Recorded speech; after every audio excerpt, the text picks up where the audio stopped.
The Aquatic Ruin Zone. Something of a throwback to the Marble and Labyrinth zones of Sonic 1, this zone sends Sonic through the hazard-filled ruins of yet another ancient temple. It's basically the opening to Raiders of the Lost Ark with a blue hedgehog. Now, there are two ways to get through this zone. The upper path is a fast-paced highway of fun filled with rings, loops, and gorgeous scenery, if you can stay up there.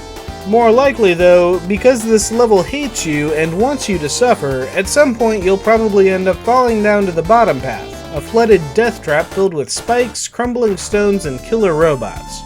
But of course, as always, the biggest danger is the lack of air. Fortunately, these old flooded ruins always seem to have pockets of air bubbles, if you can get to them in time.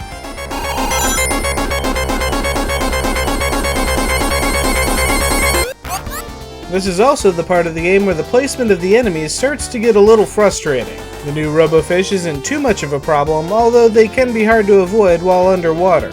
But these new drill bots are sneaky little buggers. They hide behind conspicuously colored walls, waiting for the right moment to pop out and get in your way.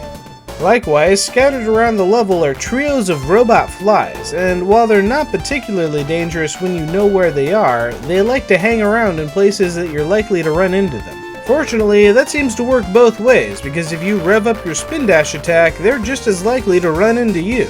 Like I said before, the upper area of this stage is pretty to look at, but there are dangers. Most notably, these Robotnik panels that shoot arrows at you.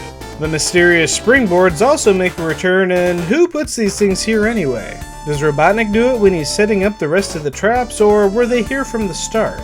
Moving underwater gives you a better look at the crumbling ruins, but it can be a pain to navigate. Getting out requires some careful timing, which is difficult when the environment is not only slowing you down, but forcing you to camp out near the bubbles every few seconds for another breath. At the end of the zone, Robotnik waits to trap Sonic between two totem poles. Then he pulls out a giant hammer and doesn't use it to squish the trapped hedgehog. No, I guess when you've gone to the trouble of designing arrow-spitting totem poles, you want to get your use out of them. Using the arrows, Sonic can jump up to relative safety at the top of the poles and attack Robotnik at will. So long as you're not standing directly on the totem pole when the hammer comes down, you'll be fine. The Aquatic Ruin Zone is a pretty big shift from the previous two levels. Trying to get up to speed is usually punished by sneaky robots, so you've got to be careful about where you're running, especially since there's so much jungle blocking your view. It's all too easy to run into a drill bot or miss a jump and end up in the water.